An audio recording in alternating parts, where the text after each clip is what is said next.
আজকের অনলাইন ক্লাসে আমি হায়দার স্যার তোমাদের স্বাগত জানাচ্ছি। একাদশ, দ্বাদশ এবং এইচএসসি পরীক্ষার্থী যারা রয়েছ তাদের জন্য আজকের ক্লাসটা খুব গুরুত্বপূর্ণ। আশা করি সবাই মনোযোগ দিয়ে শুনবে। আজকে আমাদের পাঠের বিষয় হচ্ছে নুরুল দ্বীনের কথা মনে পড়ে যায়।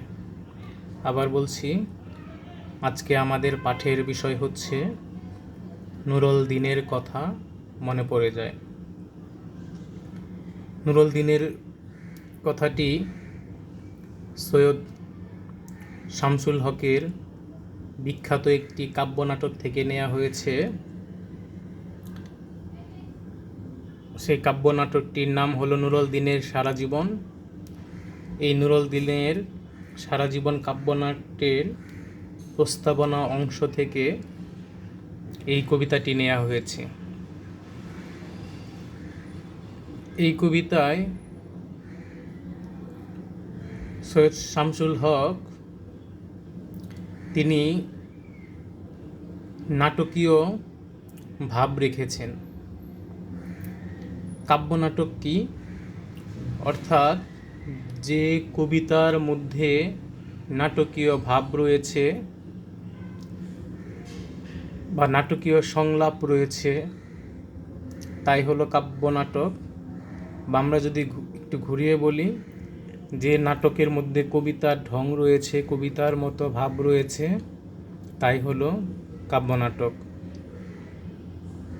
তো এই কাব্যনাটকটির তিনি যে বিষয়টাকে সামনে রেখে লিখেছেন, অর্থাৎ মূল ভাব বা মূল দিক আমরা যা বলে থাকি, সেই মূল বিষয়টি হচ্ছে সামন্তবাদ ও সাম্রাজ্যবাদ। অর্থাৎ তিনি ওই সময়টির যে জমিদারি প্রথা, শোষণ প্রথা, মানুষের উপর অত্যাচার নির্যাতন প্রথা এবং ব্রিটিশদের যে শাসন, সেই শাসনটাকে বলছি সাম্রাজ্যবাদ। এই সাম্রাজ্যবাদ বিরোধী নেতা নুরুল দ্বীনের সাহস ও ক্ষোভকে অসামান্য নৈপুণ্যে মিশিয়ে দিয়েছেন বাঙালির মুক্তি সংগ্রামের সঙ্গে। অর্থাৎ এই যে নুরুল দ্বীন রংপুরে এক সময় যে আন্দোলন করেছিল, সেই নুরুল দ্বীনকে অর্থাৎ 1189 বঙ্গাব্দে 1782 খ্রিস্টাব্দে রংপুরের যে কৃষকরা নুরুল দ্বীনের ডাকে সাড়া দিয়ে আন্দোলনে নেমেছিল, সেই সাহসী বুদ্ধিদীপ্ত যৌবনের প্রতীক নুরুল দ্বীনকে বাঙালির সমস্ত মুক্তি সংগ্রামের যে আন্দোলন হয়েছে, সেই আন্দোলনের নেতা হিসেবে, অর্থাৎ আন্দোলনের নেতা হিসেবে চিরায়ত যে বাংলার মুক্তির প্রতীক, সেই প্রতিবাদের প্রতীক, সেই প্রতিবাদের প্রতীক হিসেবেই নুরুল দ্বীনকে উপস্থাপন করেছেন। এই কবিতাটি পড়ে আমরা যে বিষয়গুলো শিখব, তার মধ্যে রয়েছে সাহসী নেতৃত্ব, অর্থাৎ নুরুল দ্বীন যে নেতৃত্ব দিয়েছিলেন, যে সাহস দেখিয়েছিলেন, সেই সাহসী নেতৃত্বের বিষয়টি দেখব। অন্যায়ের বিরুদ্ধে প্রতিবাদ। আমরা জানি আমাদের বাঙালির রক্তের মধ্যে যে প্রতিবাদের ভাবটা রয়েছে কারো নিকট, অর্থাৎ অন্যায়ের কাছে মাথা নত না করার যে ভাবটা রয়েছে বাঙালির মধ্যে, সেই ভাবটা দেখিয়েছেন। কৃষক বিদ্রোহ, আমাদের এই বাংলাদেশে বাঙালি সমাজে যে বারবার কৃষকরা বিদ্রোহ করেছেন অত্যাচারীদের বিরুদ্ধে, সেই বিদ্রোহ সম্পর্কে জানব। বাঙালির প্রতিবাদী ঐতিহ্য আমরা এই বিষয়েও জানব। তিতুমিরের বিদ্রোহ থেকে শুরু করে ফরায়েজি আন্দোলন, তারপরে সিপাহী বিদ্রোহ, তারপরে আমরা 5 সালে বঙ্গভঙ্গ আন্দোলন দেখব, তারপরে ভারত শাসন আন্দোলন, ভারত স্বাধীনতা আন্দোলন 1947-এ, তারপরে ভাষা আন্দোলন দেখব আমরা এসে, তারপরে 66 6 দফা শিক্ষা আন্দোলন, মুক্তিযুদ্ধ, স্বৈরাচার বিরোধী আন্দোলন। এই যে সমস্ত আন্দোলন এই আন্দোলনের অর্থাৎ অন্যায়ের বিরুদ্ধে প্রতিবাদ এবং বাঙালির যে প্রতিবাদী ঐতিহ্য, এই ঐতিহ্যগুলো আমরা মাথায় রাখব। বাঙালির সাহসিকতা, এই আন্দোলনের মধ্যে বাঙালির যে সাহস দেখিয়েছে, নৈপুণ্য দেখিয়েছে, সেই নৈপুণ্যের বিষয়টি আমরা জানব। অধিকার আদায়ে দৃঢ় প্রত্যয়, অর্থাৎ বঙ্গবন্ধুর যে 7 মার্চের ভাষণ, এবারের সংগ্রাম মুক্তির সংগ্রাম, এবারের সংগ্রাম স্বাধীনতার সংগ্রাম, অর্থাৎ আমাদের বাঙালির চেতনায় যে অন্যায়ের কাছে মাথা নত না করার শিক্ষা রয়েছে, সেই বিষয়টা আমরা এখানে পাব। এখন আমরা কবিতায় চলে যাব। কবিতা পড়ার পরে গুরুত্বপূর্ণ অনুধাবন প্রশ্ন যেগুলো রয়েছে সেগুলো নিয়ে আলোচনা করব। শিক্ষার্থীরা একটু মনোযোগ দিয়ে শুনবে। আমার কাছে এখানে মূল বইটা না থাকার কারণে আমি নুরুল দিনের কথা মনে পড়ে যায়। কবিতাটা আসলে মোবাইলে একটু ইউটিউব থেকে নিয়েছি, সেখান থেকেই তোমাদের পড়াবো। প্রথম লাইনেই রয়েছে, নীলক্ষা আকাশ নীল, হাজার হাজার তারা, ওই নীলে অগণিত আর, নিচে গ্রামগঞ্জ হাট জনপদ, লোকালয় আছে 69,000। নীলক্ষা শব্দের অর্থ আমরা জানি, অর্থাৎ দৃষ্টিসীমার বাইরে, যত দূর দৃষ্টি যায়, দৃষ্টিসীমা অতিক্রমকারী। এখানে এমন চক্ষুকে বোঝানো হয়েছে যে কেবল নীল দেখে, অর্থাৎ যত দূর চোখ যায় শুধু তার চোখে নীল দেখা যায়।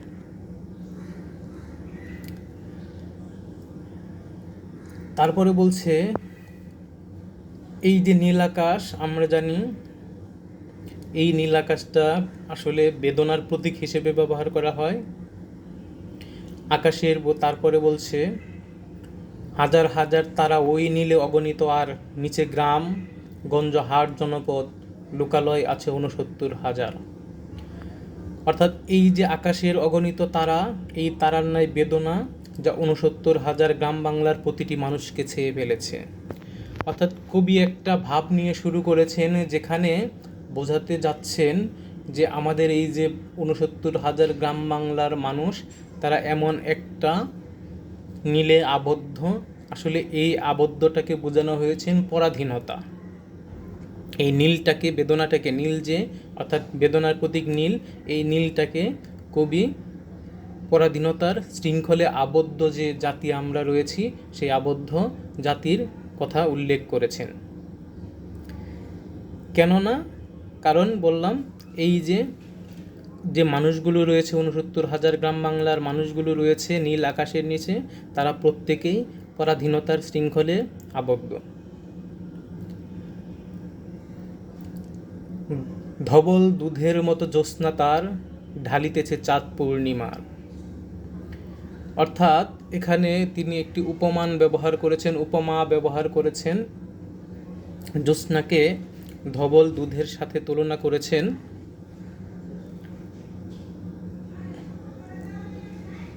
ধবল শব্দের অর্থ আমরা জানি সাদা, শুভ্র, নির্মল। এই আর জ্যোৎস্না শব্দের অর্থ জানি আমরা চাঁদের আলো। অর্থাৎ জ্যোৎস্নার রঙকে দুধের সাথে তুলনা করা হয়েছে। যদি ব্যাখ্যায় যাই, আসলে এই যে অগণিত মানুষ রয়েছে, এই প্রত্যেকটা মানুষ যে স্বাধিকার প্রাপ্তির স্বপ্ন দেখে, এই স্বাধিকারটাকেই কবি পূর্ণিমার চাঁদ বলে অভিহিত করেছেন। অর্থাৎ জ্যোৎস্না তার, ঢালিতেছে চাঁদ পূর্ণিমার, যাকে কবি পূর্ণিমার চাঁদের মতো, জ্যোৎস্নালিখিত সত্যের মতো একটি স্বপ্নের সাথে তুলনা করেছেন। এই চাঁদ পূর্ণিমার বলতে কবি স্বাধীনতার স্বপ্নকে বুঝিয়েছেন। এই যে মানুষগুলো, এই যে পরাধীনতার শৃঙ্খলে আবদ্ধ, এই আবদ্ধ মানুষগুলো ধবল দুধের মতো, তাদের মধ্যে স্বপ্ন রয়েছে। তারাও চায় যে একটু স্বাধীনতার আলো। নষ্ট ক্ষেত, নষ্ট মাঠ, নদী নষ্ট, বীজ নষ্ট, বড় নষ্ট যখন সংসার। এই যে লাইনটা, এর মধ্য দিয়ে আমাদের যে বাংলাদেশ রয়েছে, এই বাংলাদেশের অর্থাৎ পরাধীনতার শৃঙ্খলে থাকায় শাসক শ্রেণী রয়েছে, সেই শাসক শ্রেণীর অত্যাচারে আমাদের নদী, মাঠ, ক্ষেত, বিশ্বসহ সমগ্র দেশ যখন ধ্বংসস্তূপে পরিণত হয়েছে, সমগ্র মানুষের দেহমন আকাশের নীলের মতো বেদনায় আচ্ছন্ন হয়ে পড়েছে, তখন হঠাৎ কেন দেখা দেয় নীলক্ষার নীলে তীব্র শীষ দিয়ে এত বড় চাঁদ। অর্থাৎ যখন সমস্ত মানুষ অত্যাচারে নীল হয়ে গেছে, বেদনায় নীল হয়ে গেছে, তখন কেন সেই নীল বেদনার মধ্যে হঠাৎ করে এত বড় চাঁদ তথা আশার বাণী, তথা বলছি এত বড় চাঁদ বলতে এখানে আশার বাণীর কথা বলা হয়েছে হিসেবে বাঙালিরা ঐক্যবদ্ধ হয়ে আন্দোলনে নেমে এসেছে। এখানে তীব্র শীষ বলতে এই যে বাঙালির যে প্রতিবাদী স্লোগান, সেই স্লোগানটার কথাই বলা হচ্ছে তীব্র শীষ। আর এত বড় চাঁদ বলতে আবার বলছি, এত বড় চাঁদ বলতে বোঝানো হয়েছে এই যে বাঙালির যে আশার প্রদীপ এবং আশার বাণী, ঐক্যবদ্ধ চেতনা, সেই ঐক্যবদ্ধ চেতনার কথা বলা হয়েছে। অতি অকস্মাৎ হঠাৎ স্তব্ধতার দেহ ছিঁড়ে কোন ধ্বনি, কোন শব্দ, কিসের প্রপাত,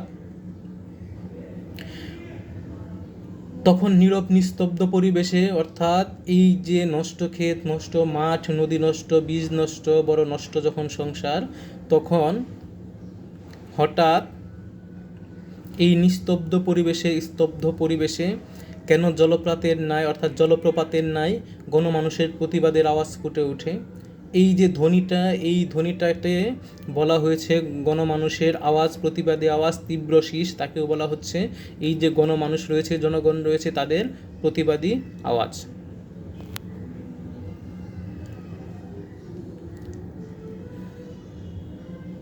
কারণ এই যে প্রতিবাদী মানুষ রয়েছে, গণমানুষ রয়েছে, এই গণমানুষদেরকে নুরুল দিনের মতো বীরেরা স্বাধীনতার আহ্বান জানায়, সে কথাই ব্যক্ত করা হয়েছে। অর্থাৎ এখানে কিসের প্রপাত বলতে যারা স্বাধীনতার আহ্বান জানাচ্ছেন সেই প্রতিবাদী মানুষদের কথা বলা হচ্ছে। কোন শব্দ? সেই শব্দটাও হয়েছে স্বাধীনতার শব্দ, প্রতিবাদের শব্দ। প্রপাত আমরা জানি জলপ্রপাত, অর্থাৎ ঝর্ণা যেখানে পতিত হয়, সেই ঝর্ণা পতিত হওয়ার স্থানকে বলা হয় প্রপাত। তারপরে গোল হয়ে আসুন সকলে, ঘন হয়ে আসুন সকলে, আমার মিনতি আজ স্থির হয়ে বসুন সকলে। অর্থাৎ এই যে নুরুল দিন, আজ এই যে দেশের যে বিপদ, এই বিপদে সমগ্র জাতিকে ঐক্যবদ্ধ হয়ে এক স্থানে একত্রিত হতে তিনি বলেছেন, অর্থাৎ স্থিরভাবে বলেছেন, সবাইকে অনুরোধ করেছেন আন্দোলনে যোগ দিতে। অতীত হঠাৎ হাতে হানা দেয়, মানুষের বদ্ধ ধরা যায়। অর্থাৎ এই যে অতীতের ন্যায় আজ আবার পরাধীনতার শৃঙ্খলে আবদ্ধ করতে আমাদের উপর আক্রমণ করা হচ্ছে, সে বোঝাচ্ছে। এখানে নাটকীয় সংলাপ রয়েছে, গোল হয়ে আসুন সকলে, ঘন হয়ে আসুন সকলে, এই যে চরিত্র সংলাপগুলো রয়েছে, এই সংলাপের কারণেই এটাকে বলা হচ্ছে কাব্যনাট্য। তাহলে তিনি সকলকে ডাকছেন, অতীত হঠাৎ হাতে হানা দেয়, মানুষের বদ্ধ ধরা যায়। অর্থাৎ এই যে মানুষকে পরাধীনতার শৃঙ্খলে আবদ্ধ করতে তাদের উপর যে আক্রমণ হচ্ছে, সেই আক্রমণের কথাগুলো তিনি বলছেন। এই তীব্র স্বচ্ছ পূর্ণিমায় নুরুল দিনের কথা মনে পড়ে যায়। অর্থাৎ যুগে যুগে আমরা এ সকল আক্রমণ, প্রতিবাদ আন্দোলনের মধ্য দিয়ে সফলতা অর্জন করেছি, তাই আজকের এ দিনে নুরুল দিনের কথা মনে পড়ে যায়। অর্থাৎ যখন মানুষ পরাধীনতার শৃঙ্খলা আবদ্ধ হয়, অন্যায় অত্যাচারের মধ্যে আবদ্ধ হয়ে পড়ে, তখন সেই অতীত দিনের কথা, নুরুল দিন যে আন্দোলন করেছিল, সেই আন্দোলনের কথা মনে পড়ে যায়, সেই কথাটা বলা হয়েছে। কাল ঘুম যখন বাংলায়, কাল ঘুম, কাল রূপ ঘুম, এটা রূপক কর্মধারয় সমাস, সমাসের মধ্যেও আসে কাল ঘুম, কাল সাপ, কাল রূপ সাপ, কাল সাপ রূপক কর্মধারয় সমাস। কাল ঘুম যখন বাংলায়, অর্থাৎ এখানে কাল ঘুম বলতে বলা হচ্ছে বাংলা যখন পরাধীনতার শৃঙ্খলে আবদ্ধ সেই সময়টার কথা বলা হয়েছে, অর্থাৎ চিরনিদ্রা মৃত্যু পরাধীনতার কথা বলা হয়েছে। তার দীর্ঘ দেহ নিয়ে আবার নুরুল দিন দেখা দেয় মরাঙ্গিনায়, অর্থাৎ যখন বাংলা নিত্য পরিণত হওয়ার মতো উপক্রম, ঠিক সেই সময়ই নুরুল দিন তার বিশাল দেহ নিয়ে আবির্ভূত হয়েছেন। অর্থাৎ নুরুল দিনের মতো বিপ্লবী বীরেরা বারবার এই যে বাংলার যখনই দুঃসময় এসেছে সেই দুঃসময়ে সামনে এসে নেতৃত্ব দিয়েছে, সেই বিষয়টা বলা হয়েছে। নুরুল দিনের বাড়ি রংপুরে যে ছিল, অর্থাৎ এটা বোঝা যায় নুরুল দিনের বাড়ি ছিল রংপুরে নুরুল দিন একদিন ডাক দিয়েছিল 1189 সনে। আসলে এই যে ইংরেজি 1782 সালে রংপুর এবং তার আশেপাশে এলাকায় ইংরেজ বাহিনীর বিরুদ্ধে প্রতিরোধ যুদ্ধ করেছিল। কবি এই প্রতিবাদকে তিনি প্রতিবাদের প্রতীক হিসেবে তুলে ধরেছেন এই কবিতায়। আবার বাংলার বুঝি পড়ে যায় মনে, নুরুল দিনের কথা মনে পড়ে যায় যখন শকুন নেমে আসে এই সোনার বাংলায়। যখন শকুন নেমে আসে সোনার বাংলায়, ভেরি ভেরি ইম্পর্টেন্ট অনুধাবন প্রশ্নের জন্য। অর্থাৎ এখানে শকুন বলতে আসলে উপনিবেশিক শক্তি শোষক নির্যাতনকারীদের কথা বলা হয়েছে, এখানে পাকিস্তানি হানাদার বাহিনীর কথা বলা হয়েছে। অর্থাৎ যখন সোনার বাংলায় শকুন তথা উপনিবেশিক শক্তি নির্যাতনকারী হিসেবে নির্যাতনের সীমা ছাড়িয়ে যায়, তখন বারবার কবির সেই নুরুল দিনকে মনে পড়ে যায়। কেন মনে পড়ে যায়? কারণ নুরুল দিন আমাদের দেখিয়েছেন কিভাবে এই যে রাজাকার রয়েছে, দালাল রয়েছে, তাদের বিরুদ্ধে প্রতিবাদ করতে হয়, যুদ্ধ করতে হয়, প্রতিরোধ করতে হয়।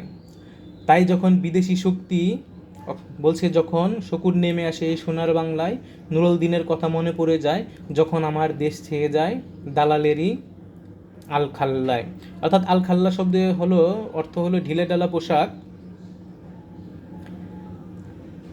অর্থাৎ লম্বা ঢিলা জামা বিশেষ আরবি শব্দ এটি, আলখাল্লা আরবি শব্দ।